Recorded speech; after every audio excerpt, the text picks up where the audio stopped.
Aloha, galera! Tô de volta, ainda bastante resfriada, mas já medicada.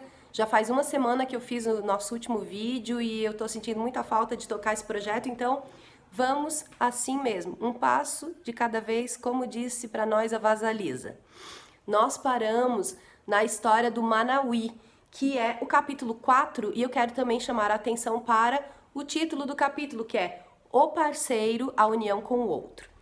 Antes de a gente começar a destrinchar a metáfora, se vocês quiserem reouvir, né, o último vídeo que eu falei, eu conto a história, daí faz aquela meditação. Primeiro, ouvido de 5 aninhos de idade, para não julgar. Depois, faz aquela meditação para ver qual cena que ficou mais marcada para você, e aí ela é a sua porta de entrada para esse conto, certo?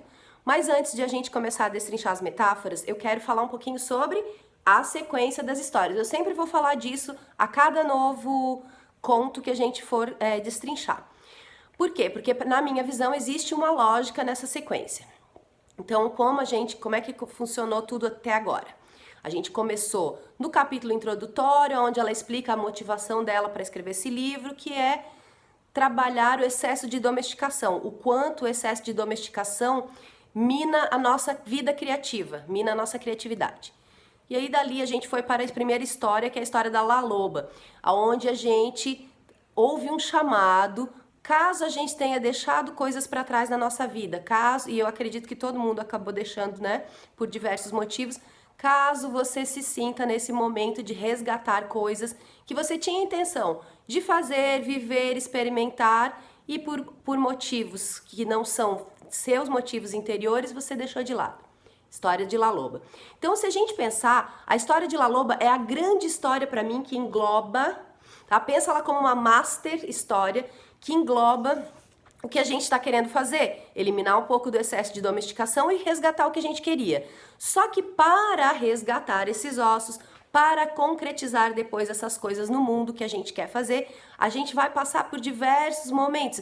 No começo, ela recomenda que a gente faça o quê? Medite, use atividades lúdicas, artísticas, esportivas, contemplativas para resgatar os ossos. Mas, de fato, a gente vai resgatar a memória desses ossos.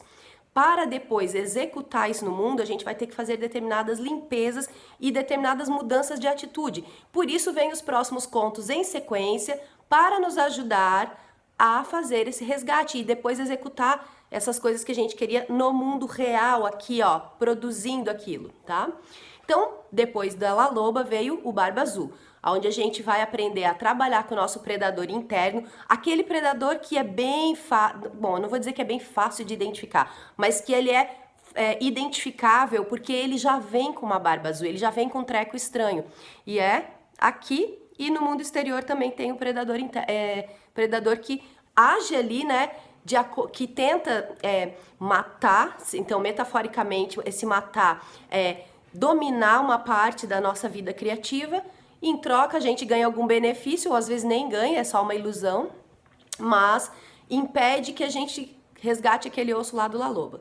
Então a gente tem que aprender a identificar e depois a deixar esse Barba Azul sossegado lá no convento, né? Seguro, quietinho, não dominando a nossa ação. É aquela coisa de viver na base do medo. Tá? Depois veio a história da Vasalisa, onde a gente aprende o quê? Resgatar a nossa intuição. Bom, a intuição eu acho que é mais pra cá, né? Não é aqui. Resgatar a nossa intuição. Mas para resgatar a nossa intuição, a gente tem que eliminar aquelas outras vozes predatórias que são diferentes da do Barba Azul, que a do Barba Azul fala muito sobre nossa incapacidade, o fato da gente não ser boa o suficiente. Já essas vozes predatórias da história da Vasalisa são aquelas assim: ai, tadinha, fica aí de boa. Ai, não precisa se esforçar tanto. Ai, tu já faz tanta coisa, que é a voz da zona de conforto desconfortável, que também impede a gente de seguir, se arriscar e fazer aquelas coisas. Resgatar os ossos que são, assim, ossos que são diferentões da domesticação que a gente passou. Então, também essa voz predatória, mundo interno primeiro, depois mundo externo, a gente consegue mudar, né? E aí a gente, depois da história da Vasalisa, a gente cai no conto do Manauí. E o conto do Manauí fala sobre a união com o outro. Mas a gente vai analisar essa história sob dois aspectos. Eu comigo e eu com um parceiro, tá? Então, vamos ter em mente que toda vez que a gente for pegar essa metáfora, a gente vai falar primeiro eu com a minha relação comigo mesma, para que depois eu possa me relacionar com alguém. Então, antes de tudo, eu tenho que saber quem eu sou, o que eu quero, do que eu gosto, finalzinho da Vasalisa, comecinho do Manauí, para que depois eu possa comunicar para um parceiro quem eu sou, o que eu quero, do que eu gosto, e ele também faça isso comigo, e aí a gente possa realmente viver nós 4 juntos, eu e a minha gêmea, ele e o cachorrinho dele, tá certo? Eu volto amanhã com um pouquinho, agora já avançando na história do Manauí. Beijo, gente!